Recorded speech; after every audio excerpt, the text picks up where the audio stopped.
Hello. Hey, Jamie. How you doing? I'm doing good. What was that look on your face? There's a lot of feedback. Oh, okay. Not Can you me. hear it?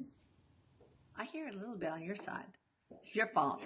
And maybe Eric again. Maybe it's Eric again. I Messing was with trying you. to look at my phone to figure out why it was doing what it was doing, and I can't piece it together. Yeah, for those of you guys who didn't watch the prior video, he turned on Siri for us. And it wasn't plugged in or anything. Yeah, and made Siri look for regrets.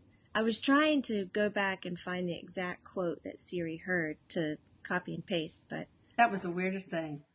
Anyway, this particular YouTube is along those lines. Eric, we're going to talk about your pranks. oh goodness. So you're on the hot Good, seat he's now, mister. good. Now, first of all, why do you prank people? He said, "Hi, Mamacita. I Hi, love baby. you." I'm sorry. I love you and forgot He to goes, say hi. Because I know. Everybody has to understand, we film a few in a row. We break it up because it's easier to watch small videos. Mm-hmm. And Erik is now saying hi to everybody who's watching. And he says, this is going to be a good one because if you're choosing to watch this one, and then I want to come prank your ass. So be Why vigilant, would I guys. prank? Be vigilant. He will. Why do I prank? Number one, it's my calling card. Mm-hmm. That's true. Number two, people need to have some kind of proof, I guess is what you guys call it. Some proof for validation, something that is so far outside of their mental description of how things should be that they can't explain it. So the unexplainable leads to learning more, leads to stretching your perspective, leads to allowing me in. Uh-oh. Close the door quick. Yeah. That's why I prank. And he goes, I do different kinds of pranks because not everybody is going to see the same kind. That's true. And we're going to talk about each separate one and how you do it. Have you ever pranked anybody in the YouTube audience before? Yes. Oh, good. And you will continue to do that. All right. I want you to try to leave your voice on this recording too, but let's talk about one at a time.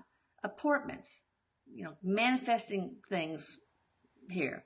Like one time I remember you created this airsoft BB at the ceiling and it dropped to the floor next to me. Tell me how you do that. I'm not going to do it. He's making like a 1980s magician gesture like, it was like this. He's still going on. How's it done? Everything is made of energy. How do you make a cake? You know the recipe, the ingredients that go in it, right? You can just kind of go, all right, flours, eggs, milk, sugar, kind of whip that shit together. If I know what something is made of energetically, I can create that vibrational energy and manifest that item. He says, the trick is the timing. Because I think that's harder than the actual physical manifestation. Well, tell me about that. The timing? Yeah. He says, well, not only do I have to figure out where you're going to be and what prank is going to be best seen, more noticeable, stand out. I have to figure out, are you going to choose to still follow through with what you planned with, or are you going to change on me the last minute? What do you mean? Well, with your free will, you could choose not to walk down the hallway. You could go, oh, I had an idea, got to get some laundry. And I've already dropped the damn BB. I totally missed it. Oh, I see. So I have to stay in tune to your now constantly and get a constant feedback of exactly where you're going to be and what you're thinking and what you're doing so that I can present the prank to you. People like to call it coincidence. But no. He goes, bullshit. So with an appointment, do you you mimic the energy of whatever object? Yeah. And then what do you do? Just lower its vibration so it appears in our 3D? Yeah, that's a great way of saying it. Because when you lower the vibrational quality, it drops dimensions. It drops through planes. And that way we can create it into your three-dimensional world. Well, I'm so glad it wasn't a bowling ball on top of my head. So I probably could use some sense knocked into me. I feel so foggy right now. But how do you hide things? You have done this to me a number of times, and I find it very exasperating. Because the thing that you hide from me is my little index card with my to-do list on it. I'm so OCD, I have to have it on my iPhone, but then I have to write it down on the index card. And I love just checking things off, scratching them out. I even have open mail, take a bath. And you take these from me. You hide these from me. Why and how? So true, he said, so true. I know. He says, people out there, don't hate me for dissing on my mom. Don't be a hater. He said, but I do it, he goes, not really to piss you off, Mom, but to let you know that you don't need these crutches, that you don't need these things. I know. You know, I always like to tell you, if you really want to be in control, you just kind of go with things. Mm-hmm. You know, if you forget something, all right, so you forget something. Mm-hmm. You'll remember later and do it later. Everything has perfect timing, but you like to clock watch. I know. He's going tick tock, tick tock. I know. Do it like this. Slave to time. Yeah, really. Time controls me instead of the opposite. You've talked about that before. Well, how do you actually hide things? I think you've told me before there are a few ways that you do it. Maybe not. If it is simply just about moving the location, like on the left side of the table to the right side of the table, then we can just manipulate the space around the object that creates a force that moves the item. Okay. So you can think of that much like a magnetic force, or manipulating gravitational pull, creating a small warp. Well, you're just a little physicist here. Creating a small warp or a void, so that it affects the items or the inanimate objects that are around. These are similar to the vortexes that people claim to feel in certain locations on the earth. You know, she's not a consistent woman. It was so cute. He got up and he put his hands on his head. Mother Earth, you know, she's not a consistent woman. Oh my God, he's so funny. Everything, he shows me the picture of Mother Earth. She has these dips in energy. It does different vibrations in different locations. And he says, being a spirit, you can use this, kind of like gas in a car. We can use the shifts and changes, the elevations in our energetic vibration to help us interact with other dimensional planes around her. He says that's how we can move items just from one location to the other. But if I've got to like move it away and put it in the freezer, or take it off the table and put it in your car, or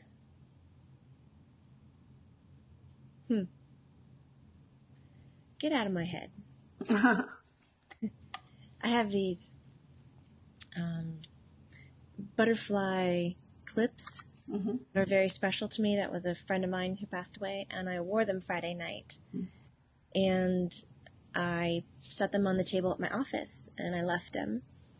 And I asked Amy Monday morning, where are they? Have you seen them? I went through my purse, my bag, nothing. And, you know, I try not to get upset because I know they're around, but I don't like the fact that I don't know where they are because they mean so much to me. In the middle of the night last night, my husband hoards pillows. He'll take your pillow from you. You know, he's one of those guys. And so my pillow had already been moved, but in the middle of the night, I slid my hand up under it, and I woke up, and with two of them, side by side, my butterfly clips stored underneath my pillow. Pretty cool. How did that happen? Yeah, that's the example of removing it from one location and putting it somewhere else. I mean, did Erik do that? Or did Erik do that, or somebody else? Who did that for me? Oh, act like you know everything. He goes, I do know everything. He goes, why do you think this is a perfect time and perfect example?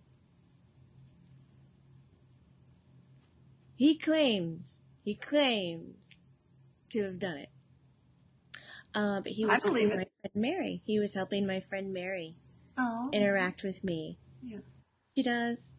Oh, I love my friend Mary, but every time I think about her, I still fall apart and cry. So I don't talk to her a lot in spirit because I still get so upset. And he says that she wants to interact with me, so he's helping her kind of do these things. He goes, I love teaching everybody how to pull the prank, spirit and human.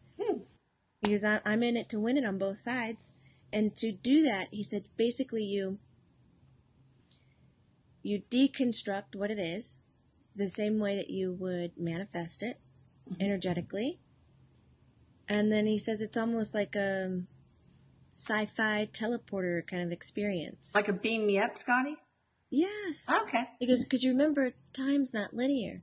So it's not like I have to take those clips from Jamie's office and take 6 minutes to get to her house because I'm walking or flying through the air and then physically slide them under her pillow. No, for me, these 2 points, these 2 locations, they touch. Though in your eyes, in your existence, they're like 3.5 miles away. Yeah. But they touch. So I just take it from one place and connect it to the other place, and that's it. I'm not carrying that shit around. Lazy. You're not a pack mule. I know. All right, is there any other way you hide? Because I think you said something about how you make some, not an invisibility cloak, but you like do something. Yeah, you can mask it. You mask it. How do you do that? That's the one where if we're really not doing anything with it, let's say you lay your keys down on the table, and you come back and they're gone. And you look through the whole house. You go through everything, and 30 minutes later you come back to the table and there they are. Because that way, we're really not taking them anywhere, but we can manipulate the energy around it to where you can't even see it. And that's what you did with my index cards. You feel like you can't engage with it. You say yes. It's something. All right, now, you have moved objects. I want to talk, you already talked a little bit about this, but I remember there was one time at a restaurant, we were having margaritas, whatever, and the salt and pepper shaker starts to slide off the table, just from almost the middle off. And so at first we thought, oh gosh, it must be the waiter's apron, but we didn't see it, whatever. And it did it again. And then the little plastic thing that holds the drink menu, it slid off too. So how really do you do that? Tell me about how you change the energy around that? So it's not really about me physically touching it to push, because I don't have that physical touch. But I can lower my energetic vibration to where there's a resistance, like opposing magnets. And I can get on one side and create a momentum on an object and push. So it requires me to really lower and lower and lower my energy. But you look at your physical body and let's say you see your finger, it looks very stagnant. It's just there. For me, when I'm pushing a finger out to go against something, it's actually energy and I'm moving it out and back, out and back. I'm pushing the energy out and warping it back around. So it's almost like a hose, like a water hose. Oh. You see the water coming out, hitting the object and bouncing off of it. But that's what I'm doing with denser energy vibration and trying to get the item to move across. Are you trying to lower the vibration so it closely mimics the low vibration of our finger, for example? Yes, or that it would match the items so that there would be a resistance. Ah, gotcha. All right, now let's talk about how you come in our dreams, which you haven't done for a long time. Bad, bad, bad boy. He's shaming himself. I can still turn you over my knee, boy. But seriously, how do I come into dreams? Well, then talk about both of them. 2 types of dreams he's talking about. One is more of like an outer body experience where you're leaving your physical body and meeting him on a higher plane. Therefore, he doesn't really have to do much. It's more of like a meet and greet. Hey, he's saying, how are you? Come over here. Let's take a walk. That's for like slacker spirits. You come to me. He goes, that's me. Then the other dream is where you're really you're not traveling across dimensions. You're not having that kind of outer body experience. You're having more of what he's calling a traditional dream, where the subconscious is opening up, but your body, your spirit, is still resting around your body. He's noting that when you're in deep sleep, when you're in a deep sleep, the spirit doesn't necessarily reside in the physical body. There's a little bit of separation to it. That's what creates such a nice rest. Is that why sometimes we jerk awake? You know, like Yes, our soul is just getting back into our body, just coming back in. like a crash, Sometimes, like a crash landing. Okay, sorry to interrupt. Go. yeah, it scares you so bad you jerk up. He said, so for the ones where you're just kind of resting right above, he said, I have to find where your subconscious is running those videos, where it's running, whether it's associated to a memory, whether it's a problem solving, whether it's a new technique, or whether it's, creative. Okay. There's different energetic qualities to each need of why a person dreams. Mostly it's about problem solving, going through something or working through something that's happening in your day-to-day life, but putting it into almost a nonsense for you to understand it deeper. Okay. Taking it so far out of the box that in a dream you're talking to a donkey, but in reality it might be your dad. One of the same sometimes. You can see symbolism. When you're doing this, I have to find where you are. It's not like hide and seek for us. All we have to do is connect to you, and we can locate where your focus is. Right? So we're just going to talk linear for a second. I can be in Italy and think, oh, I wonder how my mom is doing. I wonder where she is. And then, boom, I know that she's in Houston and she's on the toilet. And I know where she Thanks is. a And lot. I see her. You're so bad. This is millions of YouTube viewers now know. Go ahead. You go potty. Let's stop. Move along now. Okay. Once I find your focus, Mom, then I decide how I can interact with you. Now, some people aren't extremely open to having spirits in their dreams or having their loved ones in their dreams because it creates a series of chemical reactions. The heart rate will still go up, the sweaty palms, they get confused. Why are you here? You're supposed to be dead. I don't understand what's going on. And we're not interested in creating more issues or problems.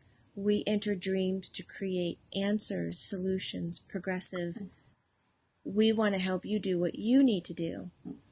And if you need to avoid us because we are dead, then we are going to avoid you. Yeah. Some people need that subconsciously. They don't need it in that space. They might want it in their awake state, but not their sleep state. Yeah. We can show up in different ways, like we were mentioning the donkey. So I can show up as a beloved dog. I could show up as another kind of pet or a best friend or a stranger in your dream that has my eyes that you recognize and you say, you look like my son. And we greet each other for the first time and hug, but yet we get to give some sense of familiarity there. Okay. And love. That's nice. And it moves on. So there's different ways that we can interact. Now, the coolest and best way is when you're just totally soaring out of your body. You're having one of those real dreams. When you wake up, you're like, shit, did I really do that? There's no way I could have done that. But it's so real that you're carrying those experiences to your wake state. They are part of your character now, part of your foundation. Those are the ones we love being in because we get to be ourselves. Yeah. We get to walk and talk about conscious things like, hey, Mom, how do you like the pool these days? How do you like the color of the house? So what do you think about that? Like, Wow. we get to talk about stuff. So that's a lucid dream you're talking about, right? Yeah. In that state of being, it could be lucid or it could actually be deep state dreaming and even parallel to outer body experience Okay. in the night. In the night. He's in such a singing mood. I There's been so know. many songs As and long as he doesn't make us sing, I'm cool with it. phenomena, all kinds of things today. I know. All right. It's okay. Yeah, next. Yeah, next. Next. Okay, how do you make those nasty smells? And you can tell some of the ones that you do. He likes to do stinky, rotten foods like fishes. Oh, yeah. He says he loves to do poopy smells. Mm-hmm. He loves to do marijuana smell. Mm-hmm. Stinky feet. Oh, yeah. Anything Oh, that's God. really strong. Yeah, smell smelling. socks is one of his specialties. Oh.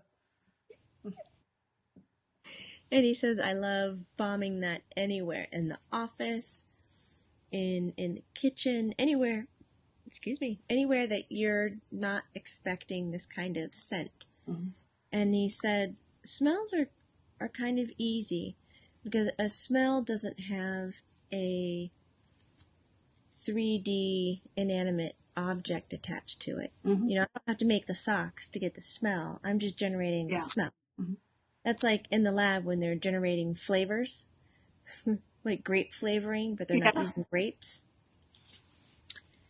So basically that's just the recipe for what that smell is energetically, and then you can manifest that. And you manifest that by thinking about it.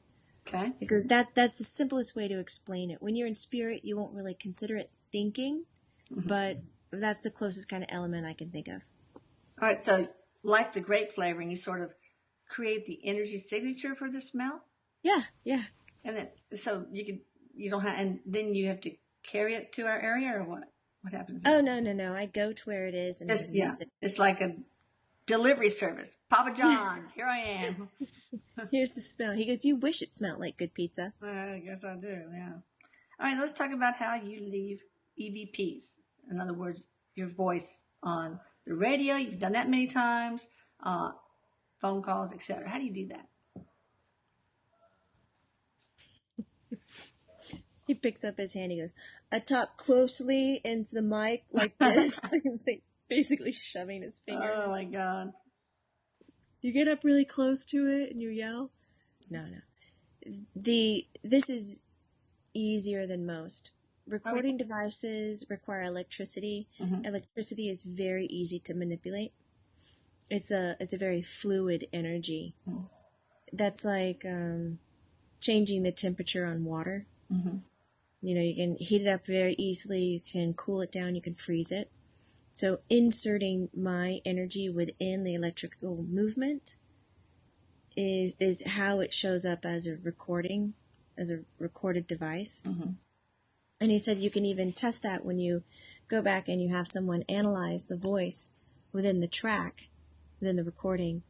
They'll say that there's no voice print on it, to where they can say, hey, that's not resonating from a voice box. Yeah. This is an electronic voice. Mm-hmm. It's using the instrument itself. It's manipulating the electro waves and creating the sound. Mm-hmm. And so basically, he says, I was being super funny at the beginning, but it is about getting really close to it, pushing your voice mm-hmm. into it to change the wavelengths to create the sounds and the words that you want. It's amazing. Now, sometimes blog members will say, I heard Erik. He was whispering to me. I heard him talk in the room, etc. How do you do that? I mean, you don't exactly have vocal cords. He goes, but I got a mouth. Yes, you do. You got a mouth on you, boy. He told me I put too much neck swing in that one. He didn't really do it like that. Like correcting me. Yes. He doesn't have vocal cords. But he does have energy. Sound is made of energy. He knows how to easily use it. I mean, he could make piano music out of his mouth. Wow. He says, I can bring in a symphony if I want to. I can create that sound and that harmony. And he said, so when I'm in the room, if I want somebody to know I'm there, because you just talk to them. Mm. But again, we've got to do it in a way where they're going to hear me. So I got to take my vocal communication where I normally would have if I was talking to another dead person. Mm-hmm. And I got to make it in a way where they're going to hear me. And that's not the same as manipulating the energy, the electricity waves, electrical waves, with sound and recording devices. Because most of the time, you're not hearing it when I'm doing that. You only hear it after you play it back. Mm-hmm. So I have to make it very human. Okay. Okay. Well, let me ask a couple of more questions. Now, why do some people not pick up on your pranks? And what can they do, to be able to? Some don't want to, probably, but... They must not be funny people, he says. He's kidding. He goes, no, a lot of people, if they're really heady, they'll see the prank, but they'll come up with some insane logical way that it could have happened. Yeah. And like the percentage would be like 2%. But it could have happened. So they let go of it and don't define it as some kind of phenomena, just this really odd thing and coincidence that occurred.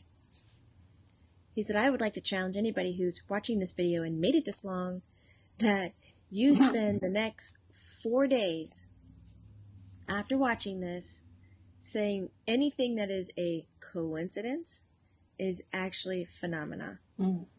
That will open up your perspective, your logic, to see other ways of how spirits are communicating with you on your day-to-day basis, and that actually they're not all coincidences. Some are. And he goes, coincidence really doesn't exist, but you know what I mean. Some are logically proven to be other things, but mostly, no. You're just trained to think that way. That's right. Our logical mind gets in the way so much. All right. So a lot of depressed and grieving people, they're the ones that seems like the rest of the family can see the loved one, etc., hear from them. But those of us, those people who are really grieving deeply are the last ones to get some sort of sign or communication from their child or loved one. He said, and you know the answer to that one, don't you? Yeah, I just want you to spit it out. Okay, I'll spit it out. When you're grieving, sad, depressed, lonely, you feel separated, divided from life itself, you create a denser vibrational pattern. That's that whole, I feel heavy, I feel stuck, I feel, Yeah. Because you are taking your energetic quality in your physical body and in your energetic field, your aura, and you're making it dense. When you do that, it is so much harder to experience life. It's so much harder to pick up on signs. It's so much harder to interact with that subtle energy that's available everywhere, that has information, love, attention, communication all wrapped up in it. So my remedy is to go laugh. Go find something funny. Go do something that puts a smile on your face. Even in your darkest moments, you have to discipline yourself to sit down and say, what did I used to really love to do? I can't imagine doing it right now, but what did I used to love to do? Oh, okay, fly in an airplane. Well, then go get a ticket. Go fly on an airplane. Like, make yourself do the things that bring joy. Change your vibrational quality, and the world will start opening up. And the spirit world will start opening up. There we go. But that's interesting you say that, because I remember when I was at my most profound grieving state, I did feel so heavy. And I think what happens is our energy vibration just goes down to the lowest part of the visible spectrum of all the spectrums of energy. And you guys probably have a harder time trying to dense up and lower your vibrational frequency to get to us. Is that part of it? Yes. Okay. All right. So that's good. Just find joy when you can, even if it's little bits. What else do you have to say about your pranks, sir? He said, I love them, and I'll never stop doing them. There's no hope for that boy. Changing people one prank at a time. That's true. Well, thank you, Erik. Come prank me. He's blowing you kisses. He said, yes, Mom, I'll come prank you. Okay, that's a promise. He said, I love you. I love everybody out there. I love y'all too. And if you want to find out some more interesting things and exciting events from Jamie's site, you need to go to it with loveandlight.com. She's amazing. She is so gifted. and she has a lot more to offer than than we see in these YouTube. So go there. Thank you. And if you find yourself really enjoying these videos, head over to Channeling Erik blog. That's Erik with a K, and start with the archives. Start at the beginning. You won't regret it. All right, guys. Bye. Bye. See ya. Bye. Take care. You too.